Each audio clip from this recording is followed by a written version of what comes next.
Welcome to another episode, and in this episode, we'll be talking about the future of journalism. You're with me, your host, Tandwi Machinjiri, and Eunice Mwasi. how do you see the role of traditional media evolving in the digital era? Okay. How I see traditional media evolving in the digital era is through focusing more on in-depth reporting and analysis, and also as audience increasingly turn to digital platforms for breaking news. How can we describe this more? We can say, like, for example, nowadays a lot of journalists use social media platforms for disseminating news, you see, other than in the past years. A lot of people used to have newspapers.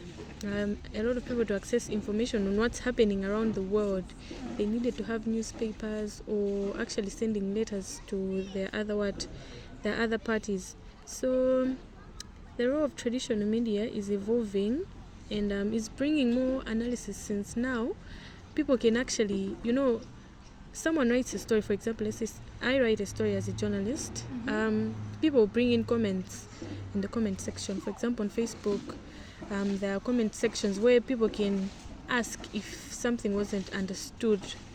For example, maybe you're talking about statistics about money or something. People can ask if they don't understand anything, thereby providing in-depth information, whereby some people can reply that this means that. So the traditional evolving whatever brings in more depth in that way. I don't know about you. I'm also agreeing with you, because I also see that the role of traditional media is evolving and focusing more on in-depth reporting and analysis as audiences increasingly turn to digital platforms for breaking news, because most of us rush to digital platforms like Facebook, maybe just to see what's circulating around social media, what has just happened, news that are just in. So that's that. Okay, yeah, that's true. The second question is, what impact do you think social media has on credibility of news reporting? Okay, credibility simply means like accrediting someone, like giving acknowledgement of someone who has written something or who has done something. Yes. So social media has a significant impact on credibility, as it removes misinformation quickly. For example, someone posts a story online.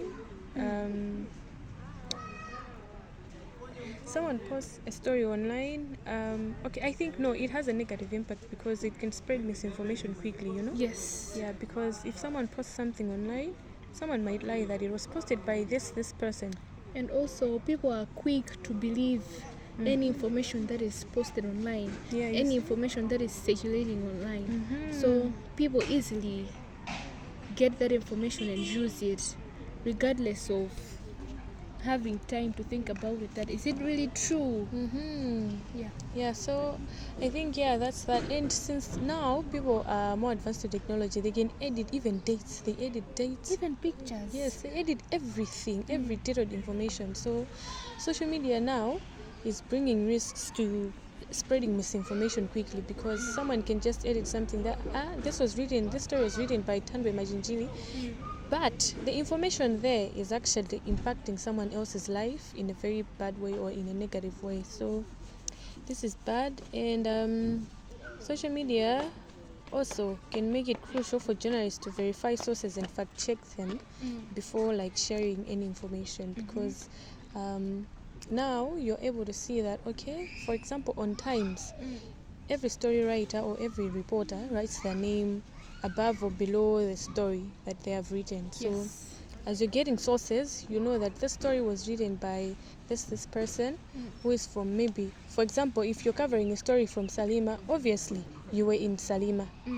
because the journalists there. If you're covering a story in Zimba or in Blanta, in Lilongwe, wherever it is, there are specifically journalists that are available in that place. So if a journalist is writing a story in Lilongwe or anywhere else, you know that the story is there and you can verify the information. Maybe you can even ask, because now, since yes, some other numbers might be hard for us to find, but I think it's not that hard to find numbers of people to ask or verify information as of now, since the journalism world is broad, or journalism world career is broad, so it's easy for people to access or verify information to avoid bringing out misinformation to the audience or the public. I don't know, what are your thoughts on that?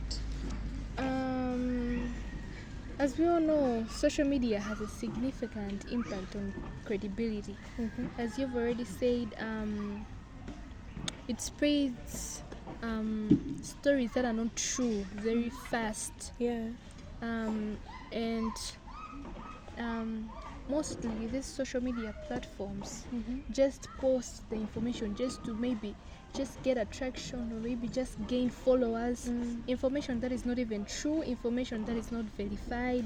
So social media has a significant impact on credibility. Yeah. Okay. In what ways do you believe technology will shape the way news is gathered and consumed?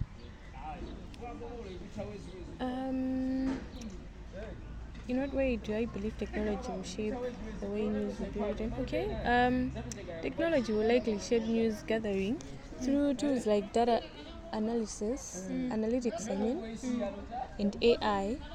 You know, the bringing in of AI has made things much easier, because people are able. There are some AIs that are able to translate what languages, from a language that you don't understand to a language that you understand more.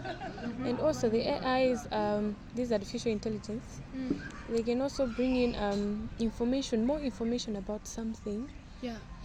For example, someone who is doing a research, I think they can get more information from outside the world, because I think AI is mainly generated for those outside countries' information, you see. So if you want to know more information about something from outside the country, you can actually go ask AI, and AI will give you the answers. Generate the information. Even though sometimes it might be fake, so you need to verify it more, but at least they will give you the right information. So this can help the journalists to uncover stories more efficiently and target content to specific audiences, because some other stories are very hard to write. For example, statistics stories. That's true. Yeah, you see, a lot of journalists have problems in writing stories about statistics, about how things are working around the world. For example, we can see an example of the Gaza, the war between Israel and Palestine. Journalists have written a lot of stories. Some others have written good information on the statistics about how this war is still going on and about. So some other journalists have failed to give in the right information, simply because they do not know how to write the graphs and everything. So AI can also generate graphs for you. You can just explain how you understand the information, and he can create graphs, charts, whatever you want. So I think technology is actually going to shape a lot in news reporting and everything. I also feel like technology is another way that I'm thinking that technology is shaping the way news are gathered. As I was saying, that technology is really playing a huge role in shaping the way news are gathered nowadays. Is by you mentioned of provision of AIs, which are artificial intelligence websites. We have ChatGPT, Meta. You name them. There are a lot. Snapchat, AIs. There are a lot of them. I think they also provide guidelines on how maybe to, let's just say someone wants to write a press release, and you don't have the full knowledge on how to write it, on how to formulate it, the right words to use while writing that. Visiting the AI websites helps the journalists to maybe see an example of how they can how they can go about it. True. So these AIs can help journalists undercover more things and create a unique content about them. Yeah, but also should keep in mind that sometimes AI refuses to give out some information, That's sensitive true. information. That's true. And sometimes, as a journalist, our role or our core value is to actually dig into the things that people do not know. So sometimes AI is not a reliable source. Exactly. Because it also gives fake information. You see, since you're forcing it to give you information, it can give you the wrong information. And it also gives information that has that is connected to well-to-do countries. Yeah, mostly. As an example, AI does not have a lot of information of Malawi. For example, giving an example of AI, please tell me of what happened at Chiladzulu. Most of the times, AI gives fake and false information about Chiladzulu. Very true. Maybe you find that AI Chiladzulu is found in Lilongwe. That's fake. It's fake. It misleads. And also, I think AI in the African countries mostly it gives information that has been pasted on what on Google. Yeah, on Google, and also on this for example, like BBC. You see, for example, like Saigon Freddy, it only gives the information of which districts were affected, which districts were affected, the number of people that were affected, those that were helped. Even if it's lies, it's going to bring us such information. So I think AI is mostly used for other countries to get information from other countries. Yeah. Do you think there will be a shift towards more personalized news experiences, and what that look like? Personalized experiences. I think and I believe there will be a shift towards personalized news experiences, where algorithms curate content based on individual preferences and interests, making it easier for readers to find relevant information. For example, we can give examples of these news agencies, news website agencies, whatever you can call it. For example, let's give CNN or BBC. As they're disseminating their information, they have their page has a front page. The home page has categories of where you can find business stories, politics, technology, whatever, business, whatever information you wanna find. Yeah.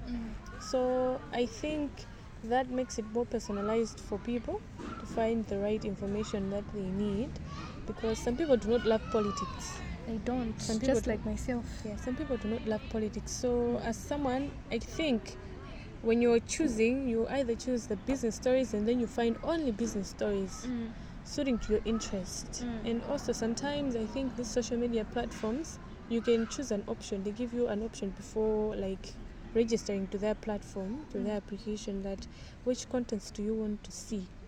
So I think that gives a broader option for you for them to be giving you the content that you need. Yeah, I don't know on your side.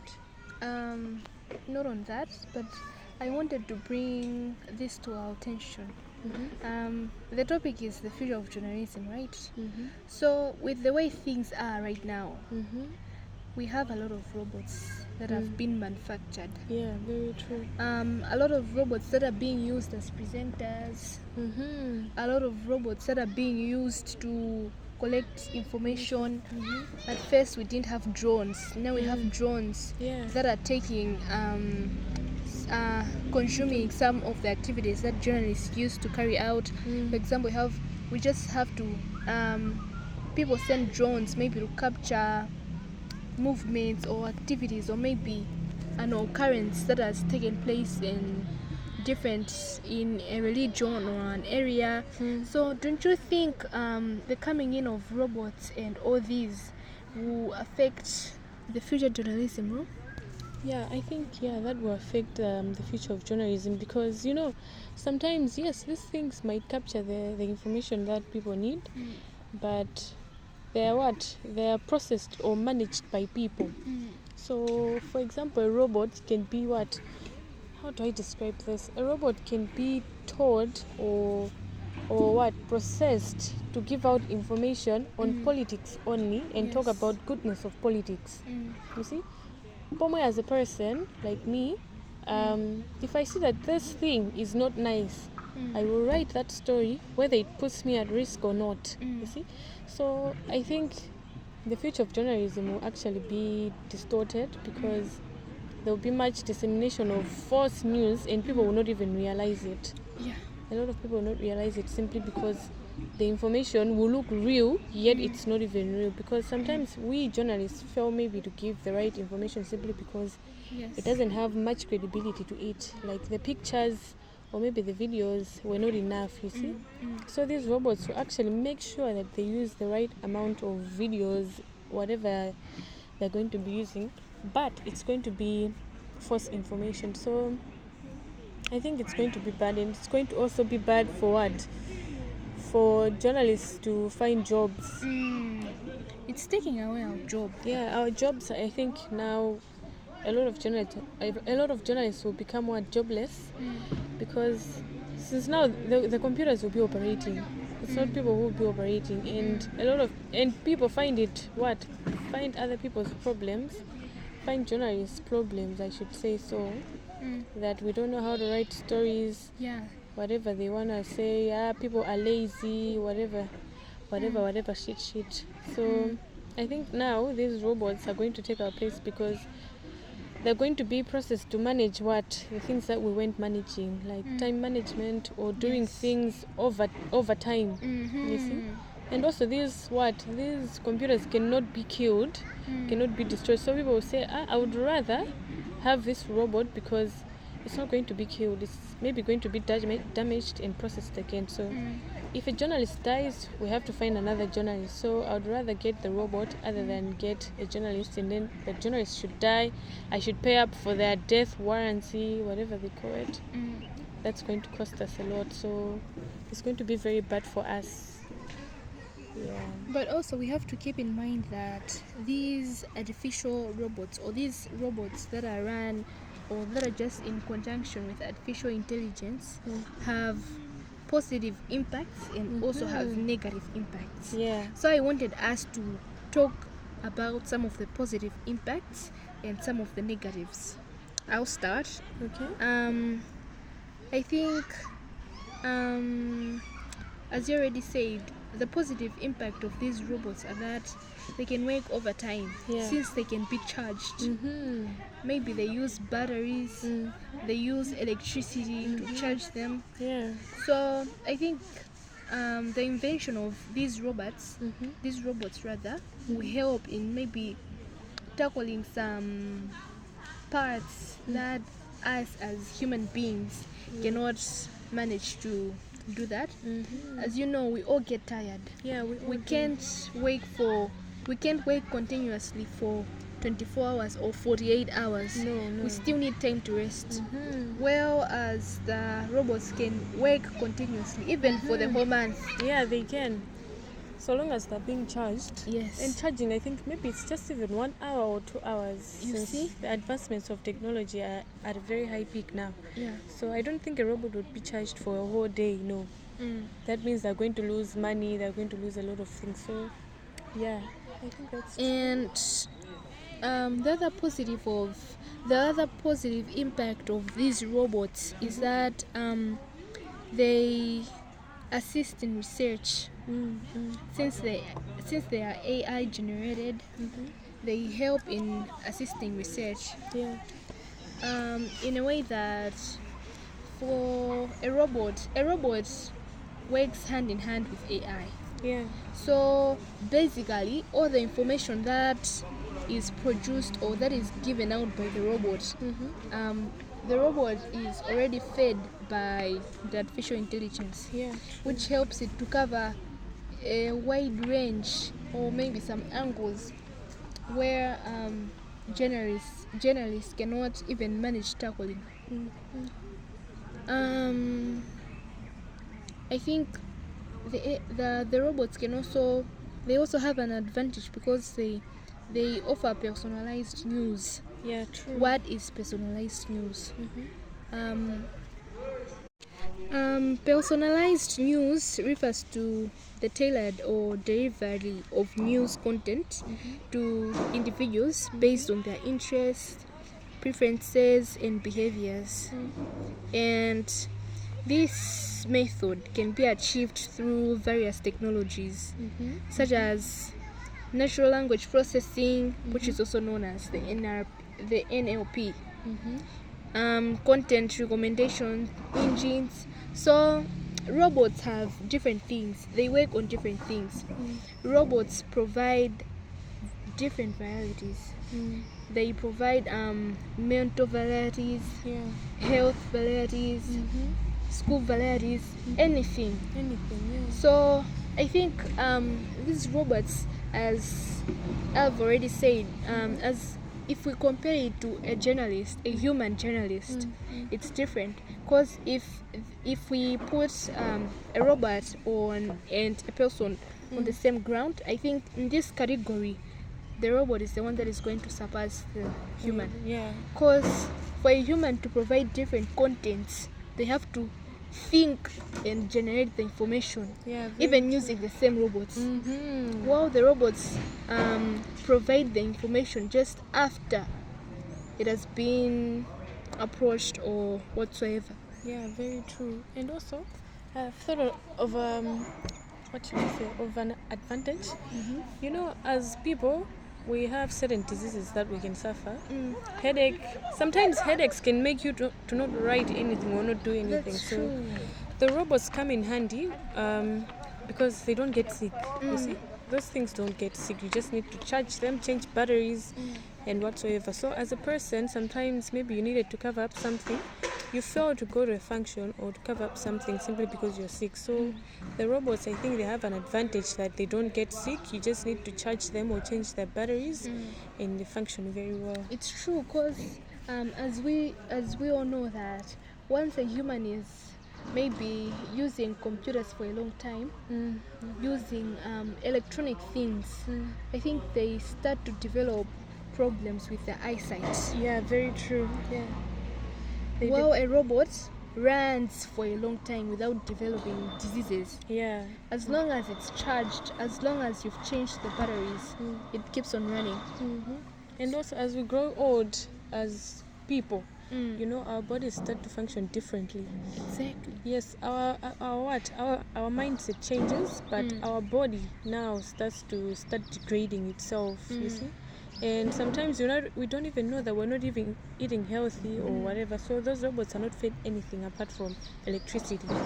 So yeah, I think for us, I think the robots have a much advantage on that because they don't get sick, they don't die. If a robot dies, it has taken so many years, so many ages for it to die. Yeah. For it to stop functioning. Now let's look at the negative impacts. Okay. I think the first negative impact that I can display here is that robots lack ethical concerns. Yeah, very true. Robots do not think of the values, the morals of the information that they're supposed to give. Yeah, the ethics of journalism. They don't. They just publish the information. You see, most of the times these AI generated things, they tend to raise a lot of questions about authorship, accountability, and transparency. So robots are they don't really follow the ethical concerns. And the other thing, I think that they depend too much on data. Yeah, very Data much that is sometimes and most of the times fake. They give out data that is fake, data that is not verified. We already talked about that. It may sometimes prioritize quantifiable data, quantifiable data over qualitative insights. It only maybe favors one side and doesn't look at the other side. So these AI generated robots depend on data that is just given to them, handed into them. Yeah, that's very true, because I feel like Because a lot of people want to disseminate information that is good for their reputation, for their brands.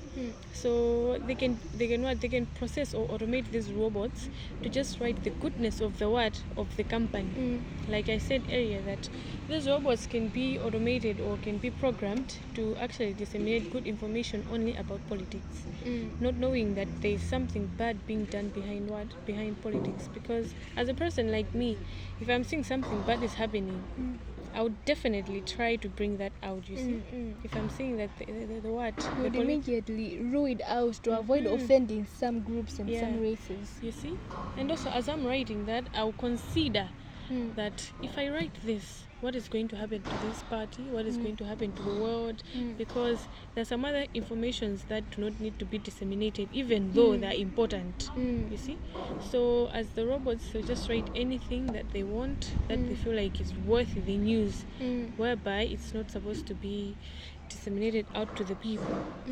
You see, the other negative, we already talked about it, that the coming in of these AI-generated robots have brought a lot of job displacements. Very true. With the way these AI-generated robots are being run, they can sometimes displace some journalism jobs. Replace some journalists.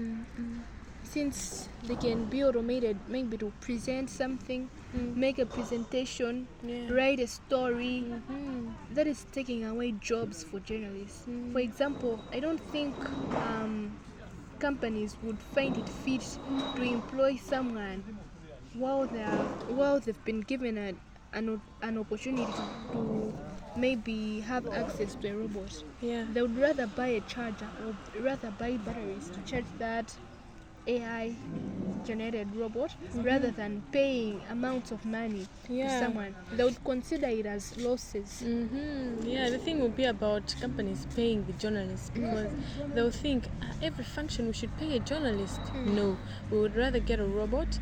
The only thing maybe that we'll be paying is maybe if the robot is owned by another company. You see, they'll only be in a relationship with that company, so they won't lose a lot of money, because maybe they'll be paying in a high amounts other than paying a journalist in a day. Because as of now, I think the allowances in Malawi is 90,000 per day. Yes. If a journalist is covering up in news, you see.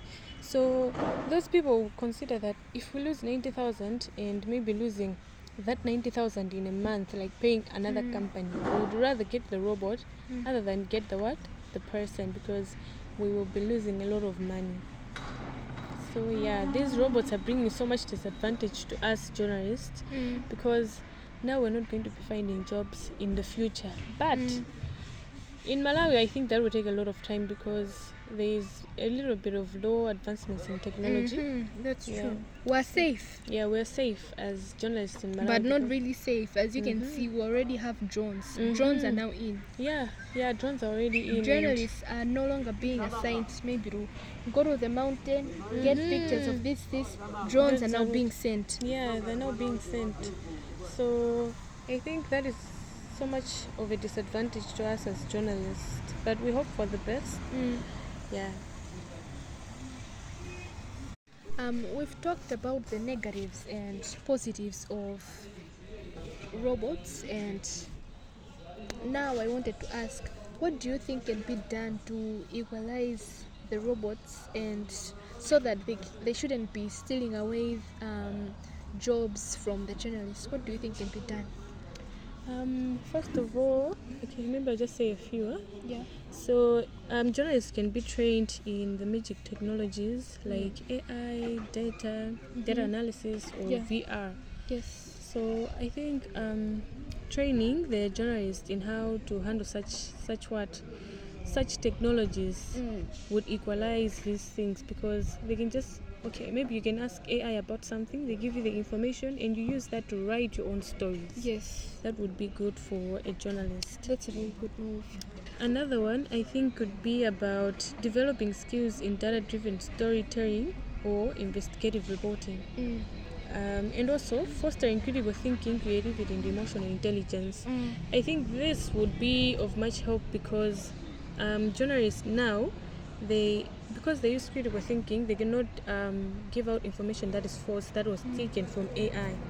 You see, because as someone from Malawi, you cannot write a story saying that Chirazulu is in Blantyre. No, you say that Chirazulu is a district by itself, so you write information based on that, because you know exactly what that is. And also, you know, these robots, they just write stories direct. They don't have the creativity, they don't even give angles sometimes.